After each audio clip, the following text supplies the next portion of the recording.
नमस्कार दोस्तों, कैसे हैं आप सभी लोग?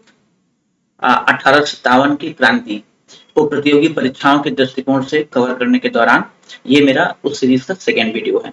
पिछले वीडियो में हमने कवर किया था कि 1857 के विद्रोह के क्या कारण थे, क्या परिस्थितियां थी जिनके अंतर्गत इस विद्रोह की शुरुआत हुई। उसी कड़ी में ये अगला वीडियो है जिसमें हम लोग आज बात करेंगे कि इस क्रांति के दौरान घटनाएं प्रमुख कैसे-कैसे एक के बाद एक होती गई, विद्रोहियों के प्रमुख नेता कौन थे, किन-किन जगहों पे मुख्यतः विद्रोह हुआ और जो सबसे महत्वपूर्ण चीज़ है परीक्षाओं के दृष्टिकोण से वो ये है कि इस विद्रोह की असफलता के क्या कारण रहे। तो ये 3 चीज़ें हम लोग कवर करेंगे। चलिए शुरू करते हैं आज का वीडियो। देखिए सबसे पहले हम लोग बात करेंगे विद्रोह के आरंभ के बारे में, विद्रोह की शुरुआत कैसे हुई। तो विद्रोह के संबंध में जो सबसे पहली घटना होती है वो होती है 29 मार्च 1857 को। कलकत्ता के पास बैरकपुर नाम की जगह पे 34th एनआई रेजिमेंट 34वीं नेटिव इन्फेंट्री जो भारतीय लोगों का दल था, नेटिव इन्फेंट्री रेजिमेंट के एक सिपाही मंगल पांडे ने परेड ग्राउंड पर अपने ब्रिटिश सार्जेंट पे हमला कर दिया और उसे घायल कर दिया। क्यों घायल कर दिया? क्योंकि मैंने आपको पिछले वीडियो में बताया था कि सिपाही जो थे, जो नई राइफलें आई थी, एनफील्ड राइफलें, उनकी कैटरेजेस को, कारतूसों को जो दांत से काटना पड़ता था, उससे बहुत असंतुष्ट चल रहे थे। इसके अलावा अन्य कुछ कारण थे। अगर आप डिटेल में इन कारणों को जानना चाहते हैं तो मेरा जो पिछला वीडियो है उसे देख लीजिए, लिंक मैं ऊपर शेयर कर रहा हूं। नेक्स्ट, इस घटना के पश्चात मंगल पांडे को सजा दे दी गई और कुछ समय तक मामला शांत हो गया। लेकिन जो असंतोष की आग थी सिपाहियों के अंदर, ये लगातार धीरे-धीरे सुलगती रही। जो अगली घटना होती है वो होती है 9 मई को। 9 मई को मेरठ में 3rd लाइट कैवलरी जो घुड़सवार दस्ता था, उसके 85 सैनिकों ने उन कारतूसों का अगेन फायरिंग प्रैक्टिस करने में इस्तेमाल करने से मना कर दिया। परिणाम क्या हुआ? उन्हें गिरफ्तार कर लिया गया, 10 साल की सश्रम कड़े कारावास की सजा दी गई और उनकी वर्दियां छीन ली गई, उन्हें जेल में डाल दिया गया। इस घटना को लेकर के जो अन्य मेरठ कैंटोनमेंट के सिपाही थे, उनके अंदर असंतोष जाग उठा। परिणाम क्या हुआ? शाम में उन सभी सिपाहियों की मीटिंग होती है रात में और सभी निश्चित करते हैं कि अब बहुत हुआ, अब संघर्ष का समय आ गया है। विद्रोही क्या करेंगे? 10 मई की दोपहर में, ठीक है, 10 मई की दोपहर 1857 में सिपाही जो है मेरठ छावनी में खुलकर विद्रोह कर देते हैं और उनका जो सबसे पहला केंद्र बनता है हमले का, वो बनता है हथियारों की इमारत, द बेल ऑफ आर्म्स, जहाँ पे सारे हथियार रखे हुए थे, क्योंकि कोई भी लड़ाई बिना हथियारों की लड़ी नहीं जा सकती है। तो भारतीय सिपाहियों को जो पहला जो टारगेट था वो था क्या था कि हथियारों पे कब्जा किया जाए, कारतूसों पे कब्जा किया जाए, गोला बारूद पे कब्जा किया जाए। परिणाम ये हुआ कि पूरी की पूरी मेरठ छावनी विद्रोही सिपाहियों के हाथ में आ गई। मेरठ शहर के लोगों ने भी साथ दिया। परिणाम का क्या हुआ? रातों रात पूरा का पूरा जो मेरठ का कैंटोनमेंट था, मेरठ शहर था, वो विद्रोही सिपाहियों के हाथ में आ गई और अंग्रेजी सत्ता वहां से खत्म हो गई। अब विद्रोहियों के सामने एक इमीडिएट क्वेश्चन ये आया कि व्हाट टू डू नेक्स्ट। अचानक क्रोध में, आवेश में आकर उन्होंने कार्रवाई तो कर दी, लेकिन अब क्या होगा? तो सभी सिपाहियों ने बैठ की और निर्णय लिया कि अगला उद्देश्य होना चाहिए दिल्ली। तो सभी सिपाही रातों रात दिल्ली की ओर चल पड़े। विद्रोह के सेकेंड स्टेप में हम लोग पहुंचेंगे कहां पे? दिल्ली में। दिल्ली में 11 मई की सुबह विद्रोही सिपाही दिल्ली पहुंचते हैं, जहां स्थानीय बाजार के लोग भी उनका साथ देंगे। विद्रोही सिपाही सीधे लाल किला पहुंचते हैं। इस दौरान जो भी उन्हें अंग्रेज अधिकारी मिलते हैं, अंग्रेज नागरिक मिलते हैं, उनको वो कत्ल करते जाते हैं और लाल किला पहुंच करके वो बहादुर शाह जफर से मिलते हैं और उस वृद्ध आयु बादशाह पे दबाव डालते हैं विद्रोही सिपाही कि आप हमारा नेतृत्व करना स्वीकार कर दीजिए। जाहिर सी बात है, जब इतने विद्रोही सिपाही आपके सामने हथियार लेके खड़े हुए हैं, जो आप पे दबाव डालने की आपको करना ही पड़ेगा और आपके पास अन्य कोई अपनी व्यक्तिगत सेना या शक्ति नहीं है, तो परिणाम क्या हुआ? बहादुर शाह जफर को इन विद्रोही सिपाहियों की मांग के आगे झुकना पड़ा और बहादुर शाह जफर ने इन विद्रोही सिपाहियों पर नेतृत्व करना स्वीकार किया। इस एक घटना ने इस विद्रोह के स्वरूप को बदल दिया। अभी तक जहां इस सिपाहियों का विद्रोह था, कुछ सिपाही जो कि अंग्रेजी सत्ता से असंतुष्ट थे, उन्होंने अनुशासन को तोड़ा था। लेकिन अब क्या हुआ? भले ही कमजोर सही, लेकिन भारत के मुगल बादशाह ने जब इन विद्रोही सिपाहियों का नेतृत्व स्वीकार कर लिया, इसका मतलब यह हुआ कि भारत अपने बादशाह, मुगल बादशाह बहादुर शाह जफर के नेतृत्व में अंग्रेजी सत्ता के खिलाफ विद्रोह में उठ खड़ा हुआ है। जैसे ही ये खबरें बाहर निकलती हैं, बहादुर शाह जफर भी अन्य शासकों को चिट्ठी लिखती हैं, विद्रोह लिखते हैं। विद्रोह भड़क उठता है अवध राज्य में, ठीक है। अवध, मैंने पिछले वीडियो में आपको बताया था कि कुशासन के आरोप में 1856 में अवध पे कब्जा कर लिया गया था, जिसको लेकर के अवध की जनता में, तालुकेदारों में बहुत ज्यादा संतोष था। इस विद्रोह में सबसे पहला जो हमले का केंद्र बनता है वो ब्रिटिश रेजिडेंट का जो आवास था, ब्रिटिश रेजिडेंसी, उस पे हमला किया जाता है। लेकिन जो कमांडर हेनरी लॉरेंस था उसे कुछ समय मिल गया था, तो उसने क्या किया था, रेजिडेंसी के अंदर अपनी स्थिति मजबूत कर ली थी। परिणाम ये हुआ कि विद्रोही सिपाही रेजिडेंसी पर आसानी से कब्जा नहीं कर पाए। लेकिन इसके बाहर एक युद्ध हुआ अन्य सिपाहियों से, अंग्रेजी सिपाहियों से चिन्हट में। इस चिन्हट की लड़ाई में अंग्रेजों की पराजय हुई, अंग्रेजी सिपाही वो युद्ध हार गए। कारण ये था कि अवध में जो न केवल सिपाही बल्कि आम जनता और हटाए गए जो तालुकेदार थे। अभी तालुकेदार कौन थे? तालुकेदार थे जो जमींदार, जो कि अवध के नवाब के अंतर्गत काम कर रहे थे। लेकिन 1856 में जो नवाबी ही खत्म हो गई, तो तालुकेदारों का जो वर्चस्व था अपने क्षेत्र में वो भी खत्म हो गया। परिणाम क्या हुआ कि ये तालुकेदार और उनके सैनिक एक तरह से बेरोजगार हो गए। जब 1857 में ठीक कुछ समय पश्चात विद्रोह शुरू होता है, तो विद्रोह में सबसे बढ़ चढ़कर हिस्सा लेने वाले ये तालुकेदार और उनके सिपाही थे। यही कारण था कि अवध के क्षेत्र में ये जो विद्रोह होता है 1857 का विद्रोह का, सबसे भीषण होगा। ये विद्रोह की ज्वाला धीरे धीरे कानपुर पहुंचती है। कानपुर में भी नाना साहब, जो कि हटाया गया पेशवा बाजीराव द्वितीय के दत्तक पुत्र थे, उनके नेतृत्व में सिपाहियों ने विद्रोह कर दिया और विंडहम नाम के एक अंग्रेज अधिकारी को युद्ध में परास्त किया।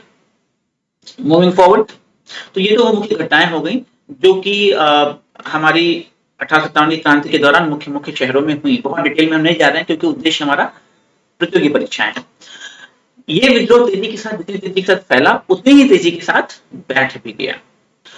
विद्रोह तेजी के साथ क्यों समाप्त हुआ ये हम लोग आगे देखेंगे, आगे की स्लाइड्स में। सबसे पहले हम लोग डिस्कस कर लेते हैं कि इस विद्रोह के मुख्य केंद्र क्या थे।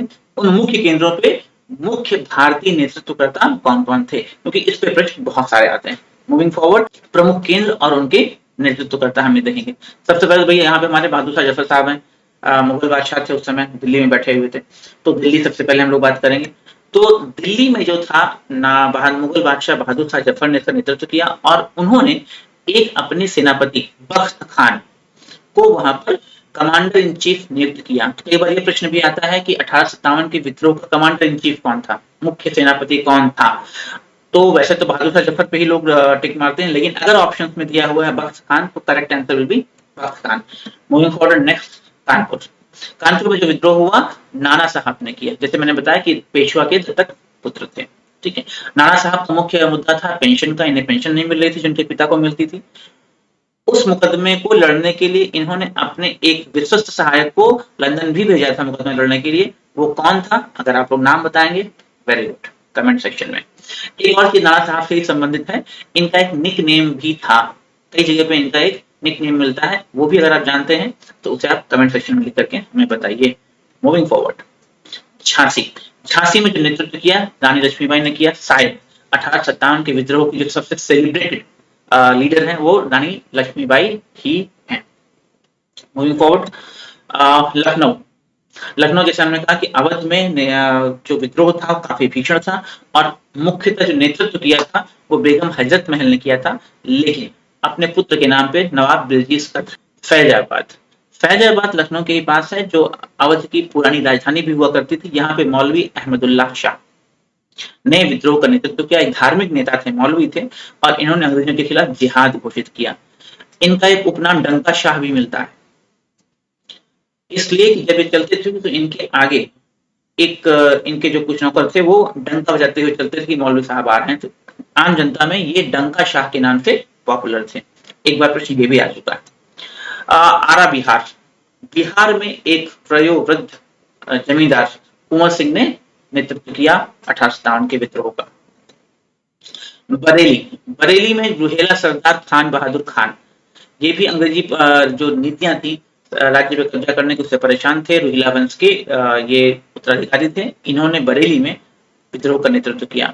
बड़ौत, पश्चिमी यूपी में ही बागपत में बड़ौत नाम की जगह पे एक स्थानीय जमींदार शाहमल, बाबा शाहमल ने इस विद्रोह का नेतृत्व किया। ग्वालियर, झांसी के साथ ही हमें ग्वालियर होना चाहिए, आपको पता होना चाहिए। ग्वालियर में तात्या टोपे साहब ने इसका नेतृत्व किया और 1857 के विद्रोह में सबसे लंबे समय तक लड़ने वालों में से कौन आते हैं? तात्या टोपे। 2 साल तक ये विद्रोह का नेतृत्व करते रहे। यद्यपि जो एक्टिव विद्रोह था काफी कम समय चला, लेकिन सबसे देर में पकड़े जाने वालों में है तात्या टोपे। छोटा नागपुर, ये ध्यान रखने वाली चीज है कि ऐसा नहीं कि 1857 का विद्रोह केवल केवल उत्तर भारत में केंद्रित रहा।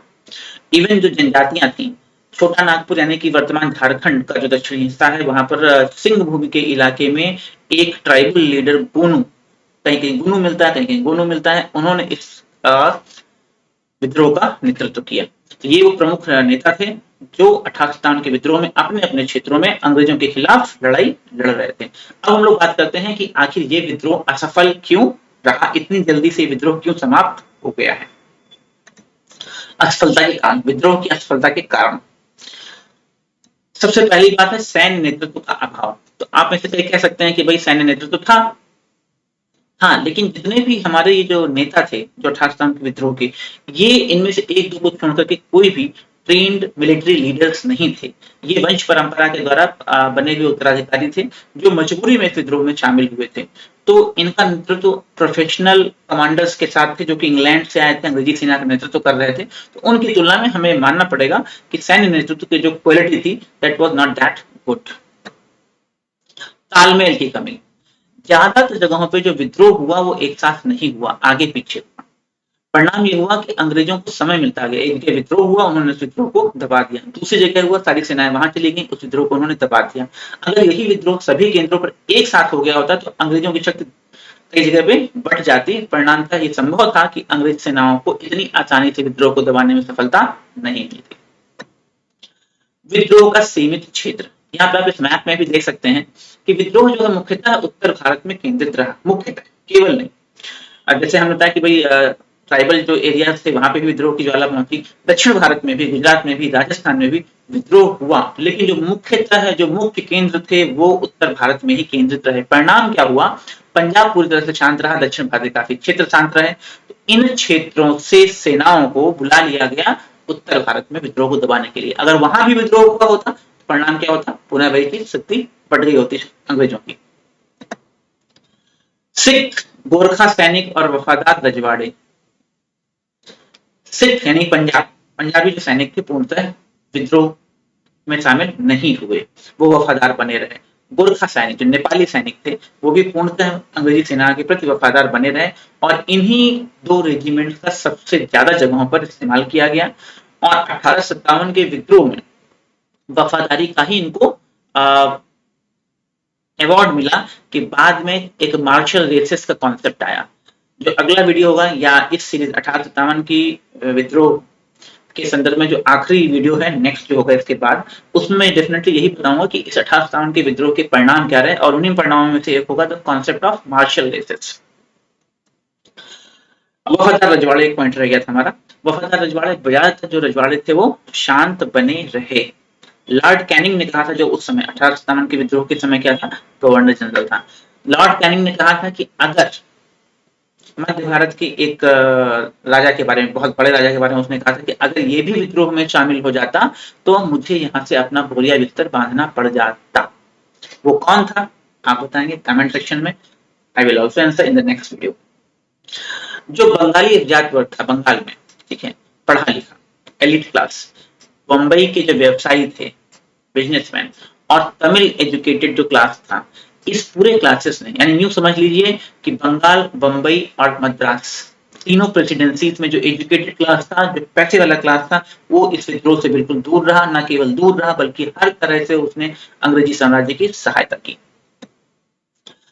परस्पर विद्रोही उद्देश्य और भ्रमित करने वाली लामबंदी, जो ग्रुपिंग्स थी वो एक दूसरे के खिलाफ लड़ रहे थे, परस्पर विरोधी उद्देश्य थे।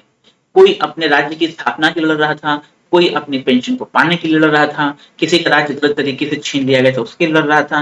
तो इनके जो उद्देश्य थे वही क्लियर नहीं थे। वहीं दूसरी तरफ ऐसी सत्ता से लड़ रहे थे जो बिल्कुल क्लियर थी कि वो यहाँ पे पैसा कमाने आए हैं, शासन करने आए हैं, और उनके पास कोई भी माइंड में डाउट नहीं था।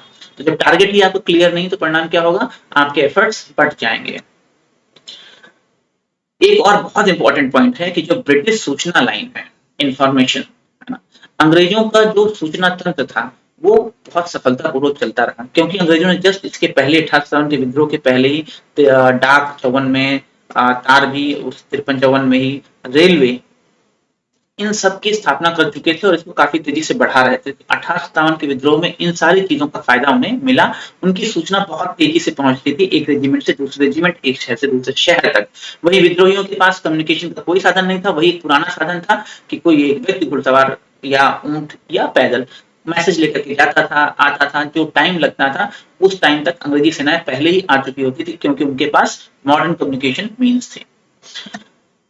Last but not the least, अगर ये सारी चीजें ना भी होती, जो हमने अभी ऊपर देखी पूरी लिस्ट, जो लिस्ट हमने पूरी देखी, अगर ये ना भी होता तो एक ऐसी चीज थी जिसका सामना उस समय भारतीय नेतृत्वकर्ता सैनिक नहीं कर सकते थे, वो था ब्रिटिश संसाधन, ब्रिटिश रिसोर्सेस।